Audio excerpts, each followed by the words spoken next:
Good morning, Maurice. Good morning. How are you today? Doing well, and yourself? I'm doing well. Good. Mr. Weaver, did you raised your hand? Did you have a question? I did not. I was learning how to raise my hand, I think. Okay, no problem. Thank you. It's up. It's on that. It's up there. I can't get rid of it. Click on it again, it'll go away. There you go. Okay. Thank you. Sure. That must be the architect. Yes.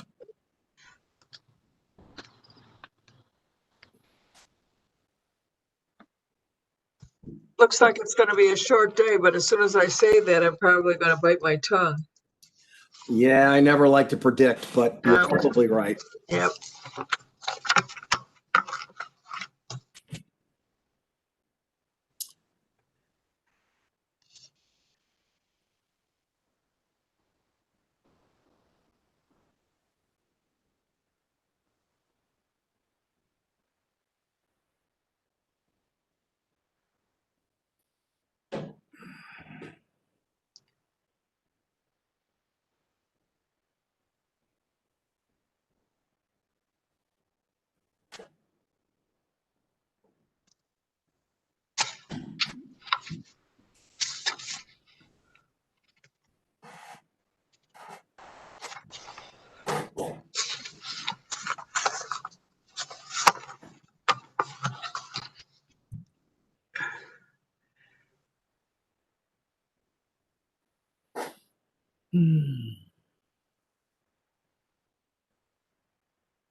Good morning, everyone.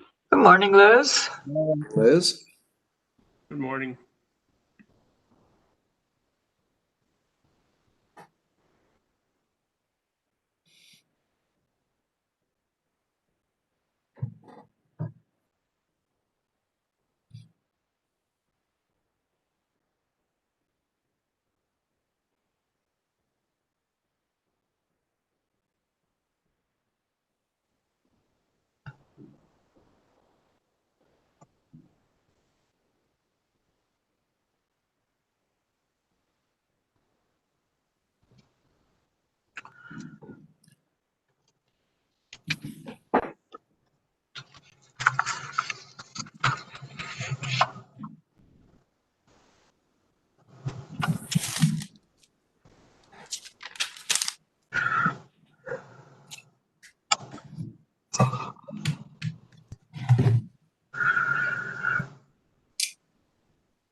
It looks like everybody's running a little late today, huh? As far as board members go. Yep. Yes.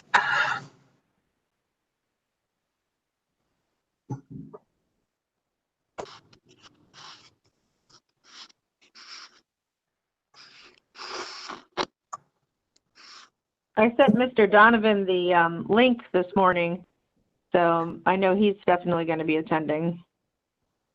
Yeah, I could have sworn he declined the link when I sent it last week. So that's why I thought he wasn't attending, but I went to look for it again. I couldn't find it. So maybe I misread who it was that declined. And I thought he said last week that he wasn't going to be here. Oh, that's right. He's never here on the day, Columbus Day, because he does something Right. on Sunday. Yes. You're absolutely right. But he is joining us today, so I think he's on the call now. I see him. Yep, he is.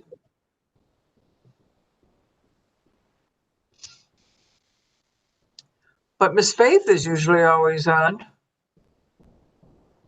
And Merlene. Yes, I just sent them the link again, just in case they were looking for it.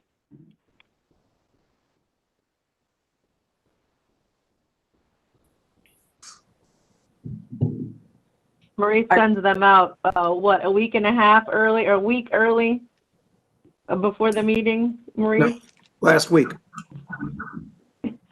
He is good. I sent them after the previous meeting. Yeah, so it's easy to get those. They were sent out on Tuesday or Wednesday of last week. Liz, and I did answer that I would be here on the 23rd. Yes, thank you. No problem. Unless I get a better offer. Right.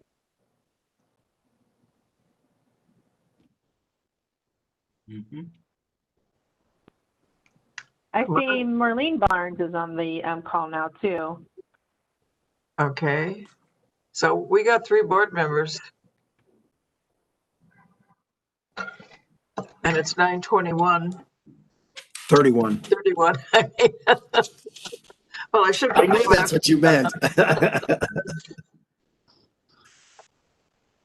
Whenever you're ready to call the meeting to order. I'm gonna do it. I'm gonna call a meeting to order on this Monday, October the 12th. Mrs. Kukla, please read the preamble.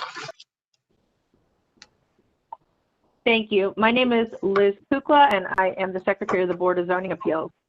In compliance with notification requirements of Ohio's open meeting law under COVID-19 emergency declaration, notice of this meeting has been publicly posted. All boards and commissions under the purview of the City Planning Department conducts its meetings according to Robert's Rules of Order.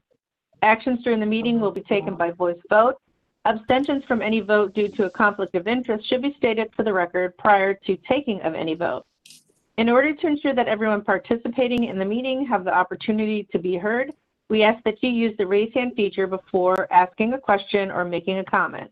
The raise hand feature can be found in the participants panel on the desktop and mobile version and activated by clicking the hand icon. Please wait for the chair or facilitator to recognize you, and be sure to select unmute and announce yourself before you speak. When finished speaking, please lower your hand by clicking on the raise hand icon again and mute your microphone. We will also be utilizing the chat feature to communicate with participants. The chat feature can be activated by clicking the chat button located on the bottom of the WebEx screen. Next slide, Mr. Rulins.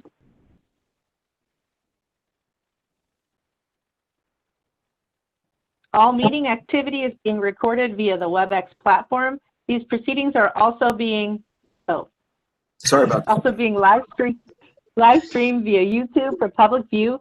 We have provided a link to the meeting for those who wish to speak on a particular case via our website and email. We have also received emails from those who have provided written comment on a particular matter. Back to you, Madam Chair. Thank you.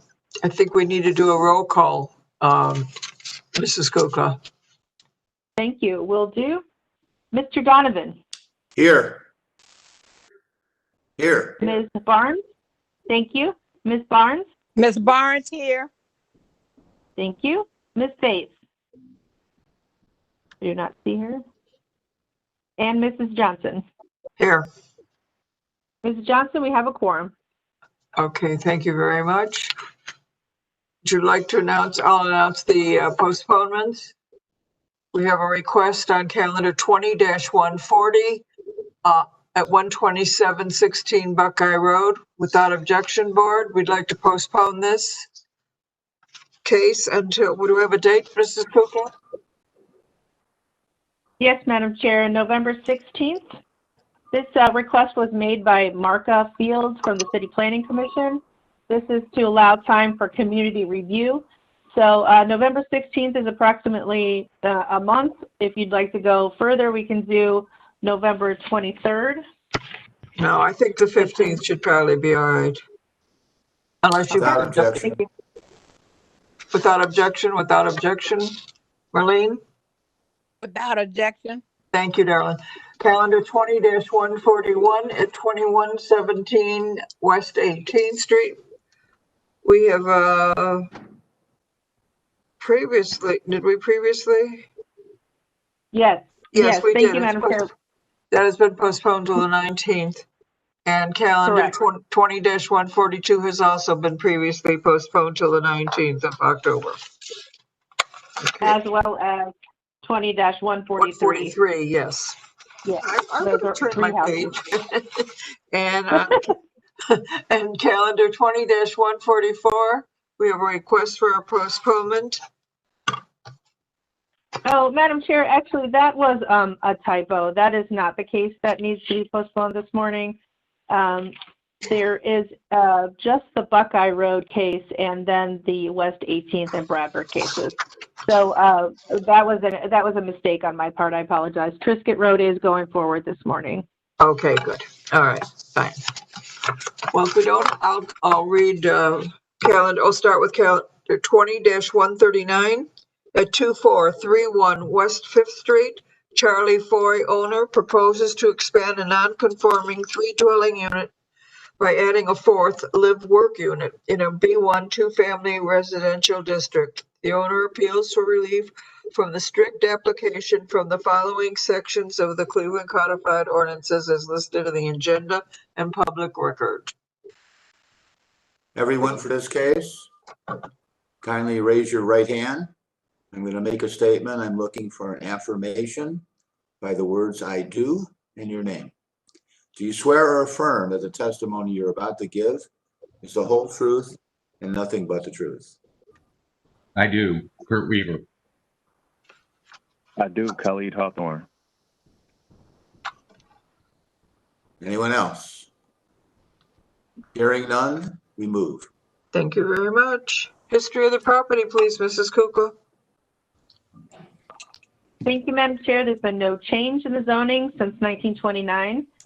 I found in the records room that a permit was issued in 1923 to erect a 2-story store and dwelling building.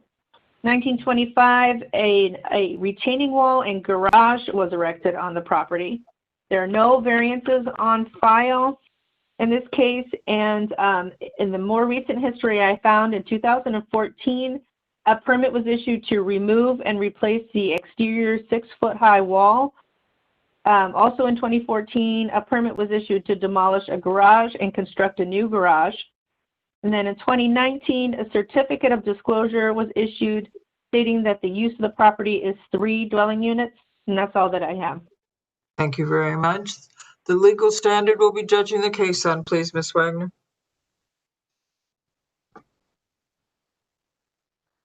Laurie? Am I muted? Ms. Wagner? No, the not legal anymore. stand- Oh, okay. Appellant is requesting a use variance and an area variance from the off-street parking regulations of the zoning code. To obtain the use variance, appellant must prove that denying the request will result in an unnecessary hardship particular to the property, such there will be no economically feasible use of the property without the variance, will deprive the appellant of substantial property rights, and that granting the variance will not be contrary to the purpose and intent of the zoning code. To obtain the area variance, appellant must prove that denying the request will create a practical difficulty not generally shared by other land or buildings in the same district, will deprive the appellant of substantial property rights, and that granting the variance will not be contrary to the purpose and intent of the zoning code. Thank you very much. Charlie Foy wasn't sworn in, was he? Is Kurt going to be the spokesperson? I would assume. Okay, Mr. Weaver? Good morning, Madam Chair, members of the board, and fellow citizens. Question to Elizabeth, just on protocols. We did do a power of attorney document that Charlie sent back notarized, so I'm hoping that that is appropriately on file for this. Liz?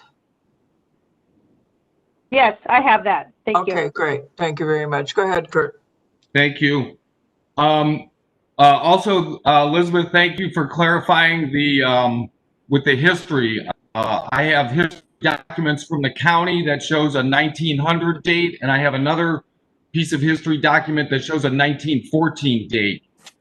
So there was some question about when this building actually came into existence, but it does appear that it was built as it exists today as a storefront that you saw in the photographs with my assumption is that it was a storefront in the front and that the family that ran the store lived on the back. And that, again, from the history, I can determine that the second floor looks like at the time it was 6 rooms, like maybe tenement type rooms. And then at some point it switched to being 2 apartments. So what we have today is we have a storefront that Charlie would like to repurpose and put back in service with an existing apartment behind it and 2 existing apartments above.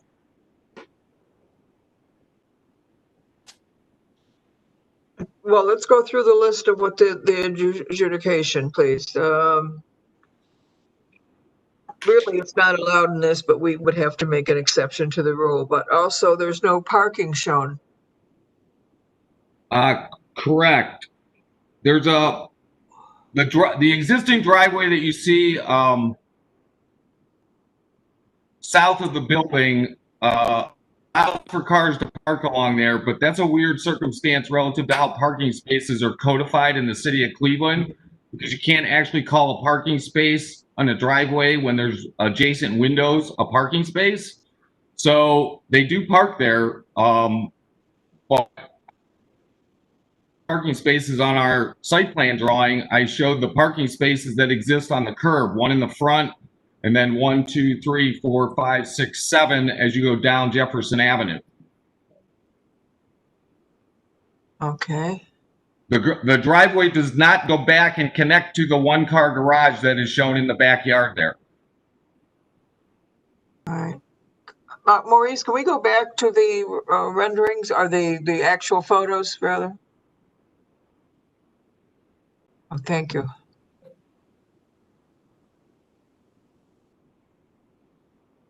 Okay. Is that a That's a driveway? really good representation. You can see the storefront, you can see the building as it sits and it goes down Jefferson Hill. You can see where the truck is parked further down and there's no cars parked there at the moment. The driveway as it runs along, and that parking, and that the garage is in the back there and it is a one-car garage. You could connect the driveway to the garage, couldn't you? That's true. It would eliminate the backyard, the small backyard that they have, but What are they doing with the garage? I presume he uses it for storage for, equipment and such. I don't know that for a fact. So I'm thinking- your request is all about parking. Yeah, and I'm looking at all the new buildings being built there. It looks like, where are all those people going to park? Are they also want to be on Jefferson? What you're seeing across the street in this upper left-hand photograph is Yes. the renovation of the building that is opposite of this building on the north side of Jefferson, and they are correctly developing the property that is to the east of that down the Jefferson Hill. They have cut in a road that accesses that development from West Fifth Street and has the parking and the garages that are attached to those units in sort of from behind. Okay. Gotcha. I think Khalid is on the Madam call. Chair? Yes. Who's that? Liz? That's Liz. Madam Chair, this is Liz Kukla. I'd like to jump in really quick if I could. Go ahead. This is, in response to Mr. Donovan's comment, it is also a use variance because it is a zoned two-family, and the applicant is asking for a live-work space, so he would be living and working in the unit, as explained by the description there. And have we heard what the specific business or work that the appellant is proposing? Is it more of a manufacturing, or is it a retail? Is he selling things? Is he making things? What's the proposal here? Managing the store. Keith, do you know? Kurt, rather, do you know? Good morning. Yes, Madam Chair. The tenant that he's looking to lease to, or he has leased to, and hoping that we are allowed to operate, is a dance studio. Oh, So in this particular case, she is not living there. But the reason that we're making that request was per Charlie requesting that we would be allowed to do that. And the running conversation that Mr. Riccardi and I had via email texting determined that we had to come talk to you in all cases. We had to come talk to you and ask you for permission. So we just felt if we were going to come have this conversation, we should at least, ask for the live work circumstance. It seems consistent with the neighborhood. And I was going to say, I believe Khalid is on the call from Fremont West, so perhaps he can speak to some of the neighborhood questions that you have. good. Thank you. Khalid, good morning. Good morning, Chairwoman and Board. So this is Khalid Hawthorne with Tremont West, Housing Economic Development Director. So this is actually they've done some considerable work to this building over the last year or so, painting it, open up the storefront windows and things of that nature. A lot of positive direction here.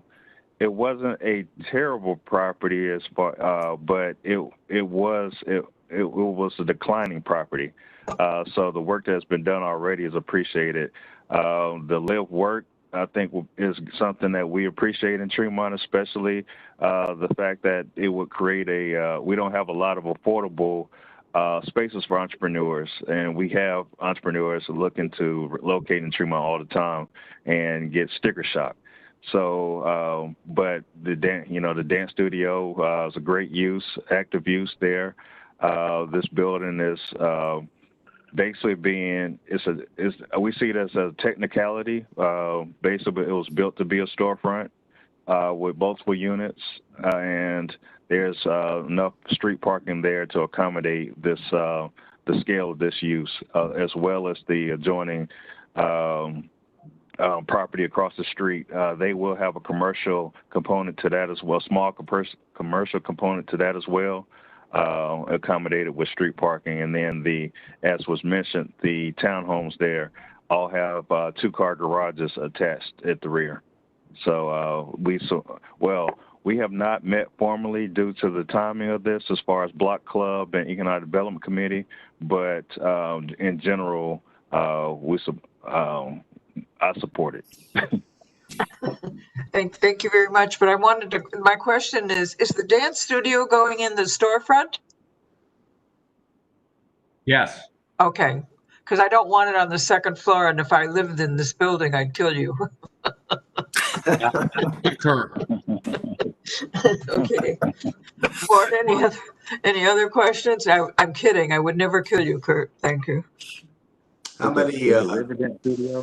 many different shall we say, customers does the dance studio expect to be able to generate? And what is the timing of that versus the timing of the residential units in the same building?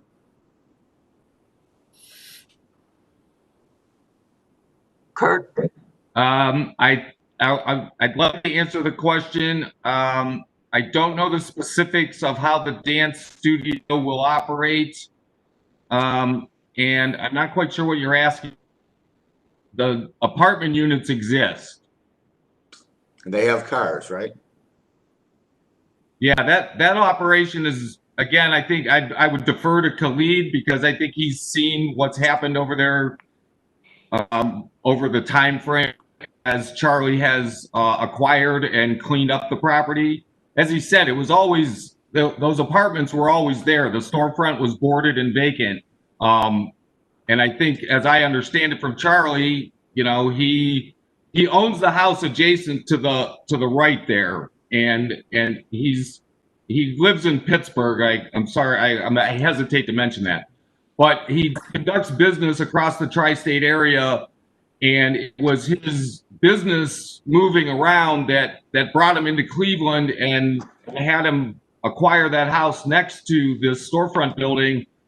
And in the time that he was spending in Cleveland, when the opportunity to obtain the building and clean the building up and do what he's done here, that seemed like a natural trajectory for Charlie. So he's hopeful that you will look favorably upon our request this morning to put the storefront back in service. Tim, were you questioning this parking for the residents in that building? Is that what the question was? I'm just trying to understand the parking demand, when it is, you know. Oh, okay. If you're gonna have 50 people doing a dance class, that's a lot of cars. So you got 4 people doing it, that's less. If they're doing it at an hour where people are working, then there's no conflict in terms of who's gonna get the spot on the street. Yeah. So I can try to attempt to address that question. It's not a large space, so it'll be. I'm assuming just based on capacity alone, you definitely not 50 people. Probably 10 in the 10 to 15 range at the most. Just based on the size, that would be kind of snug, right? Especially dancing. As far as parking goes, during the daytime, it's mostly, as you say, construction parking right now. I'd also know that there's people parked there for access to the trail, to Towpath Trail. But for the most part, it looks like the second picture in the top right during the day most of the time. All right. Any other questions, board? If not, I'll entertain a motion. Madam Chair, just wanted to pipe in that, I agree. I'd like to mirror its comments on this. City planning is definitely in support of this. This is a very well-maintained structure. When I was there taking the pictures, there was ample parking, which was, midday. So we definitely support this project. And bringing this storefront back to use, and Khalid's comments about affordable spaces like that is very important. So we fully support this project. Thank you. And I apologize for not calling on you, Maurice. No problem. Okay. I'll entertain a motion. Madam Chair, based on the testimony and the explanation of the basic current traditional use of the on-street parking to fill in the void in this particular instance, I would move that we would endorse both the parking forgiveness as well as the change of use into the live work use that is described as a dance studio.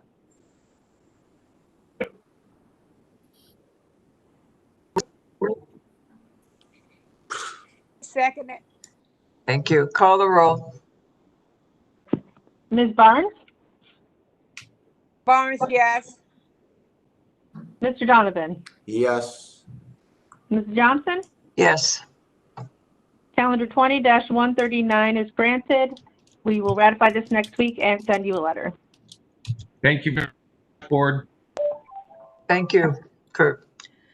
Okay, we'll go to the 20-144 at 14141 Triscuit.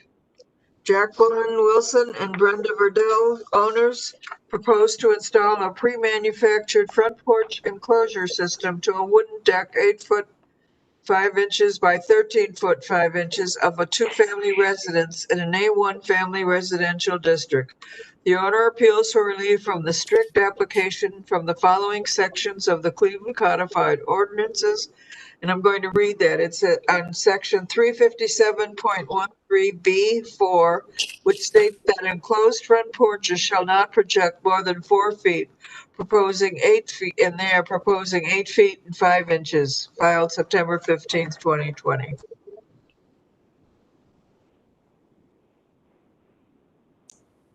Were everyone for this case, please raise your right hand. I'm going to make a statement. Your response will be I do with your name.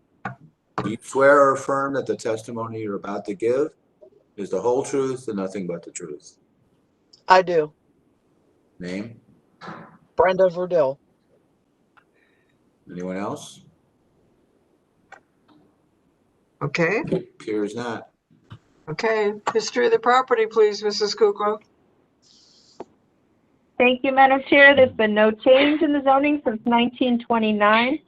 And the records room, I found that a permit was issued in 1944 to erect a two-family dwelling. There are no variances on file. And in the more recent history, I found that in 2008, a permit was issued to replace windows. 2016, a permit was issued to re-roof the property. And also, Madam Chair, I'd like to state, since I have the floor, that we received email from Melissa Miller from Bel Air Puritas yesterday. They support the variances, and she also sent me a letter from the councilman supporting these variances as well. Thank you very much. Appreciate that. Ms. Verdell, tell us exactly what you'd like to do. Oh, the legal standard will be judging the case on, please, Ms. Wagner. Thank you, Madam Chair, members of the board. Appellant is requesting an area variance from the front porch requirements of the zoning code. To obtain the area variance, appellant must prove that denying the request will create a practical difficulty not generally shared by other land or buildings in the same district, will deprive the appellant of substantial property rights, and that granting the variance will not be contrary to the purpose and intent of the zoning code. Thank you very much. Ms. Verdell, tell us exactly what you'd like to do. I'd like to enclose that front porch. One of the reasons why I bought the house is because the front porch was so attractive. I grew up and that was like a mainstay. We sat on the front porch and chatted, and the front porch, the way it faces, it gets a lot of road dirt. It also, in the wintertime, when the snow blows, the snow actually packs up against the door, making it, we have to shovel the door or shovel the porch just to be able to get in the front door. And I'd really like to enjoy that front porch. I'd like it to be enclosed with some windows so I can get a cup of coffee, go out there and just sit and relax. This day with all the COVID and everything, so many more people are spending so much more time at home. I'd just like to use that and enjoy that. There's, the dirt from the road, the bugs. I just, like to have a little bit more protection in the front.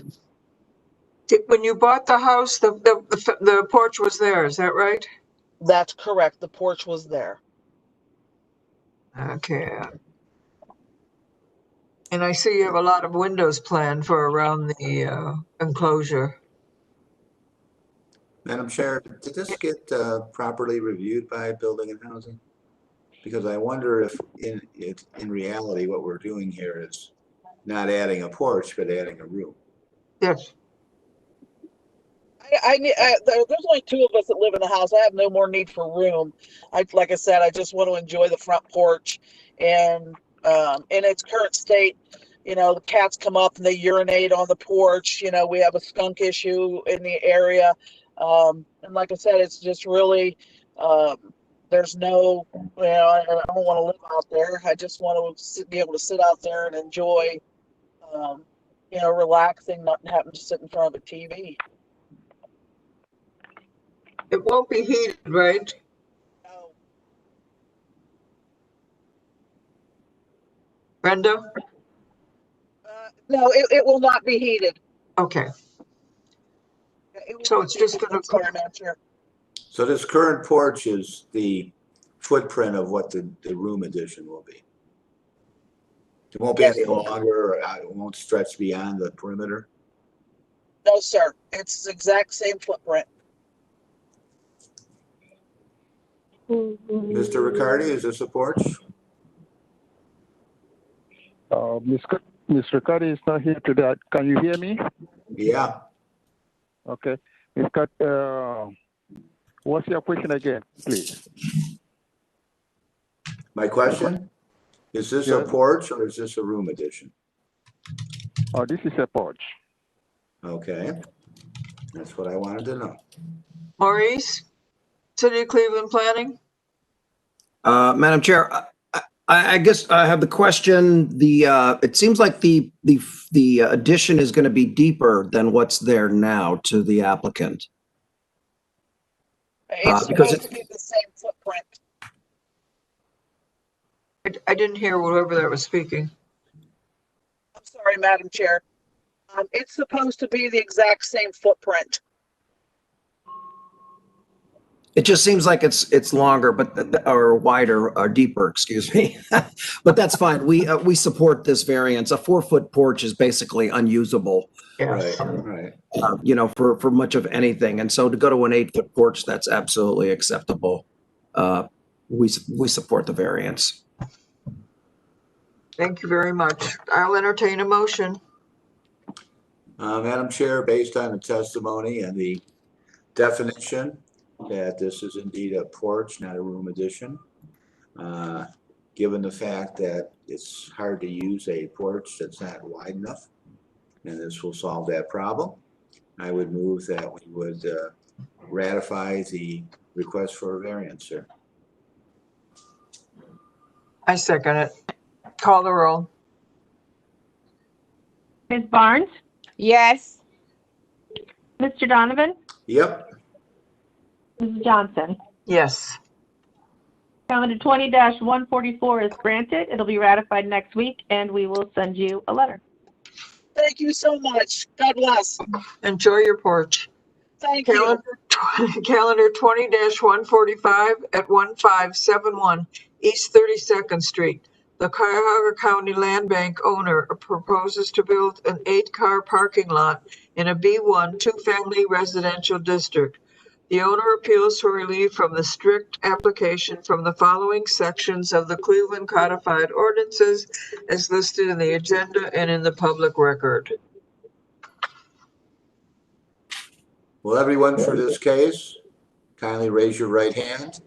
I will make a statement. Your response is I do with the declaration of your name. Somebody's got to put their phone on.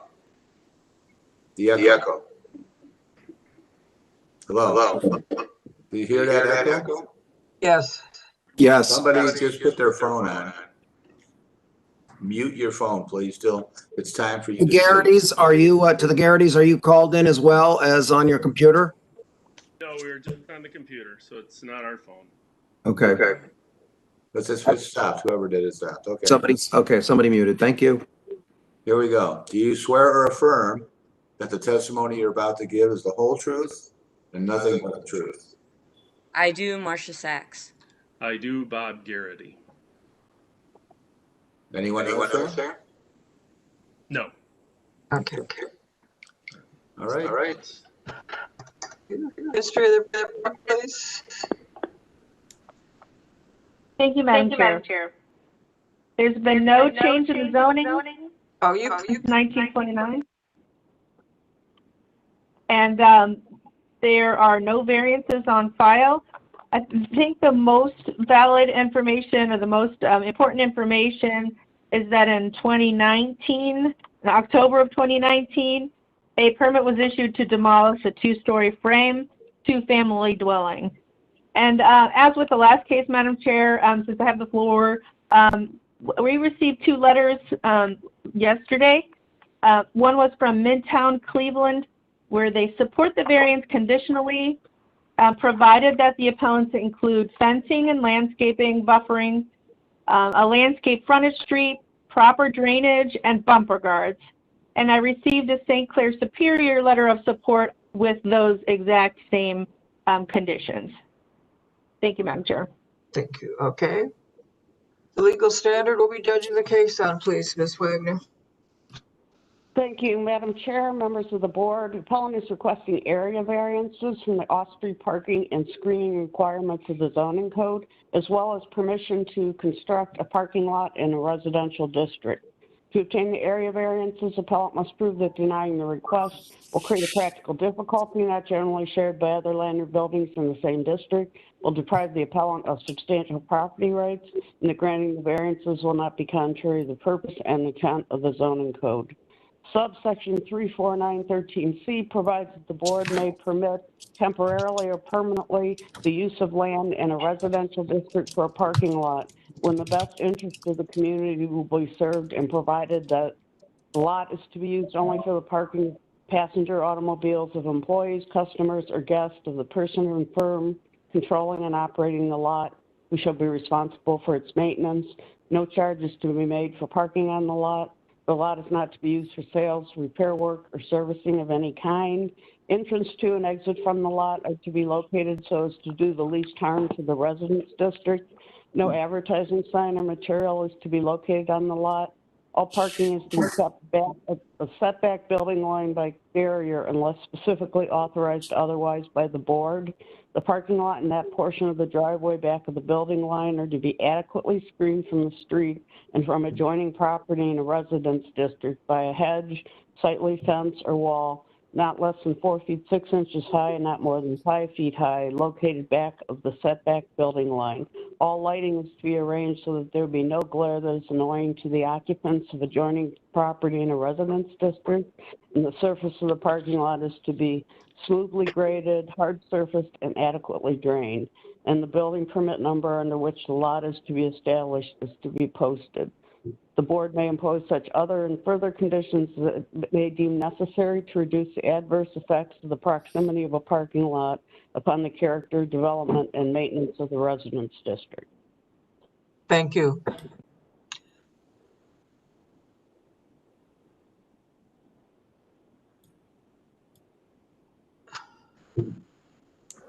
How many parking spots? Oh, Well, do the Garrity's want to make their presentation? Just tell me when to advance the slides. Okay,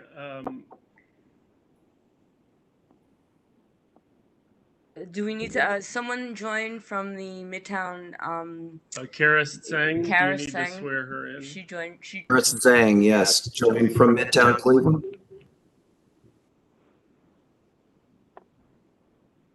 Tim?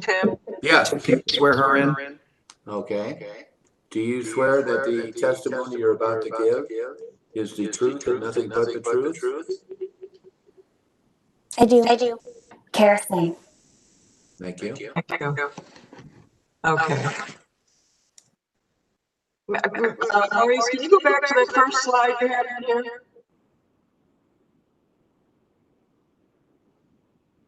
Okay. We don't need our PowerPoint up until I speak, and Marcia's going to go first. So. yeah, so good morning, Madam Chair and board members. Bob has been living at 1576 East 32nd for about 16 years, and I moved in after we got married in 2013. Fun fact, today's our anniversary. So we decided to purchase the property across the street from us when it became available last year as an investment for ourselves. And also because we considered it as a way of helping the neighborhood by offering some low to middle income family units. We really, really love living in this area. It's close to downtown, it's diversified, has great restaurants, it has easy access to the highway in both directions.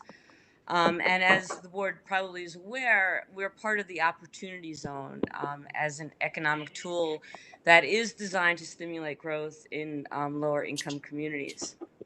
So the property we purchased, it's 2 lots with 5 houses and potentially 9 rental units. To date, we have rehabilitated and rented 6 of the 9 units.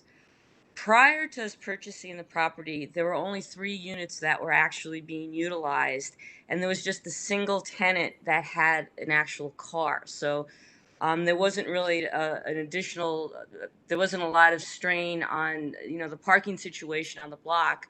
At that time, although 32nd Street is a very narrow street, it's a one-way street, and parking is only allowed on the west side of the street. And because it's only parking on the one side, it's always been kind of challenging. And now that we have additional people living here, it's getting even more difficult. So it's very common to see cars parked illegally in front of fire hydrants, blocking driveways. Cars will frequently park on the east side of the street, either up on the sidewalk or in the street. Which is illegal, and it's also, hazardous should an emergency vehicle have to get through. Some of our tenants have 2 cars, and it's really, a concern that there won't be enough parking by the time that we have brought up all our rental units and have them rented out. So a few months ago, the land bank demolished this building. It was a condemned house, and it's just a single lot away from where our property is. So we'd like to purchase this property to use as a parking lot. And now Bob will walk you through the PowerPoint presentation. Well, first, let me talk about this current slide. So the yellow rectangle is that building was torn down in January. That was the 2-story. Just to the right of that is a family, and that's not our property. And then go one more to the right. There is a 2-story, then another 2-story, then 2 bungalows there. And then behind the bungalows is a 2-story. We own those 5 buildings. Those are what we bought. If you look across the street to the brown roofed house, Yes. not that one, but further this, Yeah. There you go, right there. That's where we live. So it's long story short, the properties that we pointed out first, those 5 buildings were in the same family for 130 years. Stanley Pager's grandfather started building in 1890. Stan worked at Burke Lakefront for 35 years. He retired 2 years ago and unfortunately had a stroke 1 year into retirement. It's a very sad story. So his daughter sold us those 2 parcels. And so we bought the 5 houses. We become landlords now. And so we spent $125,000 to buy them. And we're now about $125,000 in rehab. So $250,000 investment. And we don't have parking. So we don't have the advantage of East 31st and East 33rd, which they're both one-way streets, but they have parking on both sides, which I will show you in the presentation. And there's plenty of empty lots on our street that have never been developed in the 16 years I've lived there. One is owned by the land bank, one's owned by St. Clair Superior.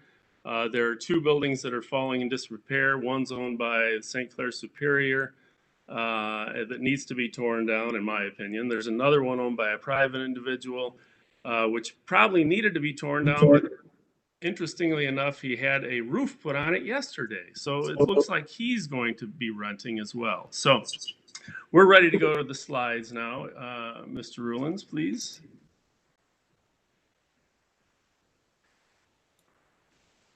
Okay, so this is just the base, right? So this is the, if you look on the left, you can see the land bank just to the left of that little garage with the red framed garage door.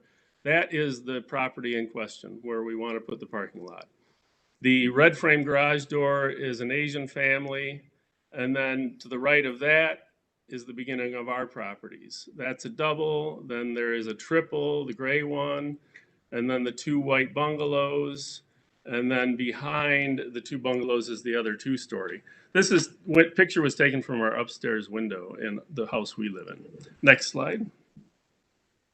This is just a sign that the land bank put in so people didn't park there. And there's another view of the lot. Next slide.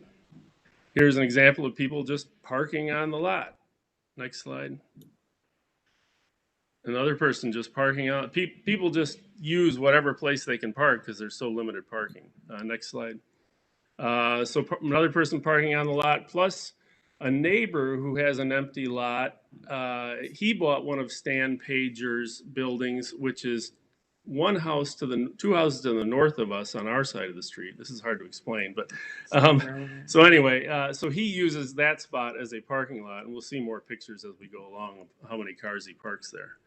So this is an example of our street where there's parking on the left-hand side, west side, but not on the east side, but people park right on the sidewalk. Next slide. And another example looking the other direction on our street, people just parking on the sidewalk because there's no place to park. Next slide. And here is the person next to the lot we want to make a parking lot. He, like I said, he uses his property as a parking lot. Next slide. More of the same. Next slide. This is somebody who parked right in front of our house and left his cool little, whatever you call it, three-wheeled motorcycle. And so he's blocking our driveway, and he's also too close to a fire hydrant. So next slide. More parking in the neighbors next to the unit we want. Next slide. Somebody parking on the sidewalk. Next slide. Same. Next slide. Bob takes a lot of pictures. I got some duplicates in here. Next slide. Sorry. This is looking in the opposite direction down our street from our front porch. So it's pretty packed most of the time on the right-hand side. Next slide. Here's somebody who parked right in front of our house, in front of the fire hydrant. Next slide. Somebody parking on the sidewalk. Next slide. This is East 31st Street where Mueller Lofts is located. Mueller Lofts is a little bit down the street on the left-hand side. As you can see, it's a one-way street, but they have parking on both sides. Next slide. You can see Mueller Lofts there, the brick building on the left. Again, parking on both sides. There's Mueller Lofts on the left. Again, parking on both sides. Next slide. This is the other direction, looking down East 31st, Mueller Lofts on the right. This is East 33rd, looking north, and they have parking on both sides. Next slide.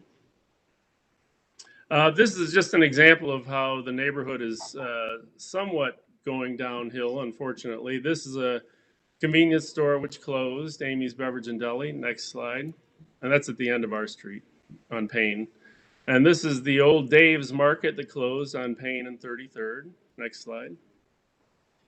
And this is one of Dave's parking lots, which is now unused. Next slide. This is next to Gourmet Wonton Barbecue, also at Payne and 32nd, just an empty lot. Next slide. This is an example of Mueller Loft. You can see their brick buildings in the background. They needed so much parking that they got parking on our street. This is a parking lot that they were granted by St. Clair Superior Development. As a matter of fact, all the parking lots that Mueller Lofts got, they had 51 units. They got about 5 total parking lots that were given to them free, according to My Place website and property transfers, although I was given some documentation showing they paid $2,000 per parking lot. But anyway, next slide. This is looking up our street, and that's the Mueller Lofts parking lot on our street, even though they're on East 31st. Next slide. This is that house that's falling down that's privately owned. Next slide. There's the vines that are taking it over, but they just had a roof put on it yesterday, for full disclosure. These are two lots. These are two lots, empty lots that are up near the north end of the street towards Superior that have been empty ever since I lived here 16 years. One is owned by the land bank, one's owned by St. Clair Superior, and no one's ever developed. Next slide. This is a dilapidated house next to Dependable Tool on our street on the side we live on. It's the first house on the west side, just south of Superior, right after Dependable Tool. Next slide. And this is an example of a parking lot 2 streets away. This is East 34th, where somebody has obviously had a parking lot for years, and it's an example of how people can peacefully coexist with a parking lot on a street. So that's what we envision, but with fences. Yes, we are. These are our properties. Just want to show you how we've kept them up. Next slide. And these are the properties. Next slide. Next slide. Next slide. And that's it. Okay. So yeah, basically, I think I've included most everything. Just the fact that, you know, it is a necessary hardship. And I believe there are ordinances that support off-street parking for multifamily, commercial, residential in section 337. Yeah, that pretty much covers it. How many spaces? 8. And we will, here's what happened. When we sent it to the Board of Zoning Appeals, I talked to someone, I don't know whether it was Ms. Kukla or somebody else, who said, just send it the way we proposed it to Building and Housing without making the corrections. So then I thought, well, maybe we should get a new schematic made, and the new schematic was going to cost us another $3,000. We figured, well, let's see if we can get the zoning variance first before we invest any more money, because we've already invested $250,000. So we are fully willing to make any changes that you require. The fencing, the bumper guards, the landscaping, the water runoff, we'll do all that, no problem. And we'll work with planning. I've spoken with Karis Singh, and as you saw, they conditionally support us. This is the drawing that we had submitted to Building and Housing. So yes. So is this the final plan, as you call it? No, well, I can submit another one if we have to. I'm happy to do the fence. No, we have to review a plan. Okay. Is this the plan we're reviewing, or are you saying, well, there's a plan coming? Tim, I'm sorry? you're like in a tin can. I know. I don't. You know you're in a tin can, okay. My question to you, Bob, is if we grant this, what happens to that guy next door who's already parking on the grass? He can still park on his grass. He has a gate. Oh, He gets a citation. are you gonna have fence there that would? Okay. Yes, we'll put a fence in. We'll put drain. We'll do everything you want. Yes. We don't. I mean, we're long-term residents. I want to make the place nice, and that's why I showed you the pictures of our houses that we've rehabilitated to show you how much we care about the neighborhood. We're not going to shortchange anybody on this parking.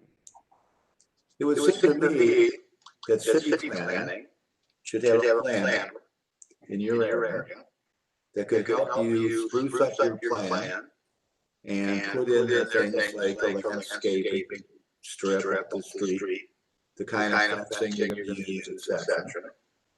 And that is the kind of evidentiary material that we need in order to make a decision. I'm happy to work with city planning. Like I said, we just didn't want to throw another $3,000 in drawing another schematic in something that we might not ever get. That's all. I mean, we spent a lot of money already. You know, if city planning can help us and we maybe get a grant or something to pay for it, I don't know. I don't know what our options are. We're new at this. We're new landlords. We're not asking for engineered drawings. We're asking just for, you got to already have a concept plan that I'm looking at right now. You could just take that as your base. If there's going to be landscaping areas, just mark them. You got the entryway there, the kind of fence you're proposing. Give us an example of that, so that way we know what we're approving. Okay, yeah, I didn't know that we could do it that way. Great. Sure. So it doesn't need to be done by a professional surveyor or No. engineer or anything? We could No. just take this and mock it up and say landscaping here and And the bumper guards, you could just draw in. how we that. And what kind of fence you're putting on. Okay. Okay, so we can do that ourselves? Yes. Okay. I get help with the city planner. Okay. Okay. Which person in particular? So I believe this area is Kim Scott, of our office. All right. You should reach out to her. Okay. We fully, let me put you, because you're the ones. We fully support the parking lot. I mean, when I was down there taking the photographs, it's really tight parking down there. I had a hard time finding a parking spot. But we never approve parking lots in the middle of a residential block without having the landscaping and screening that's necessary. You know, we normally don't allow people parking in their front yards, and basically that's what you're allowing by granting this parking lot. So we do need the landscaping and screening. And I can say, just looking at this drawing at the street, you have it very tight, yet at the rear you have a 15-foot border. So back here you've got 15 feet. I would probably reduce that distance here and add the landscaping and screening up here in the front.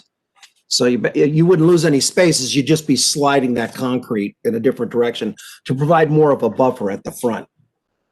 But yeah, otherwise we support this as long as it meets the requirements of the code. Absolutely. And I will say that their houses are in excellent condition down there on the street. Thank I you. see a motion to postpone to allow the appellants to get together with the city planning staff and further illustrate their concept to a park plan for parking. That's all I got, kids. Anybody here? You have a second? Okay. Or actually, we don't even have to. With a second, it's to postpone the case to give them the time to meet with the planner. And Maurice, will you send Bob the information to reach Kim? Sure. Thank you. He's going to send you the information to meet the planner. Okay, Thank so you. we can postpone this case at your request. 2 or 3 weeks? Yes, please. As Tim's request. Give us a date, Ms. Kukla. Madam Chair, October 26th is already full, so November 2nd would be the first available hearing date next. Is that enough time for you folks? Could we do it November 9th instead? I have How's a policy board hearing. November 9th is fine. Okay, Thank you. I just typed in the chat Kim Scott's email address. I don't know if you saw that. Thank you. I'll email it to you as well. Okay, thanks. Appreciate it. Okay, thank you. Thank you. Thank you very much. Okay. Bye. Old business? Let me get to that. We have a few pictures to go through. What was the court case that we won? Did you hear me? Yeah, that was, oh God, now I can't remember. That Which was the one was- Cleveland Auto Nation, 3540 West 117th Street. That's the Donna Brady case that was West contentious. 117th, not 17th. Sorry, what, pardon me? West 117th, you said West 17th. Sorry, West 117th, yeah. Okay. So now, on that note, they're coming back on the 19th. And however, Brian Mooney, again, this is another thing I got over the weekend, so I wasn't able to get it to Maurice timely. Brian Mooney is asking for a postponement on that case for 30 days because now they're asking for a gas station at the site. Of course. So Oh, So, okay, that's he would that, like 30 days to, hold a public meeting, 30 days from the 19th of October. Give them, November 23rd. Sounds great. Will do. But Okay, they ratified our decision, right? okay, Yes, 1 and Yeah. 2.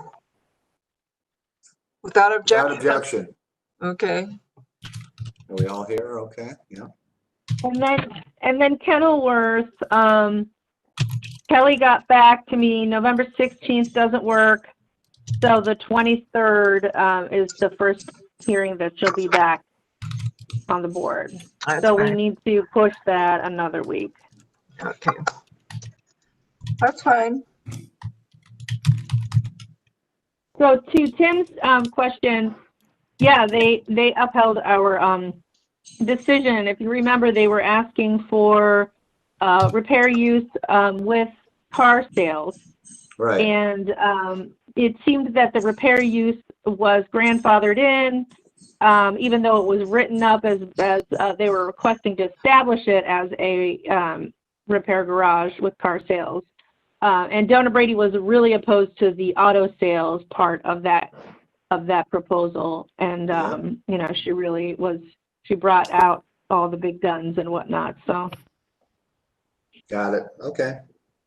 All right, Okay, done for today? see you all next week. Oh my God, this might have been the Okay. shortest meeting ever. Okay. Especially for our WebEx. Have a great week, everybody. Bye, everyone. Bye-bye. I emailed Faith already, so hopefully we'll hear back from her. I don't know what happened. Okay, bye-bye. Bye. Bye-bye, everyone. Bye, Mo. You don't need to talk to me, do you? No, wait, hold on. I gotta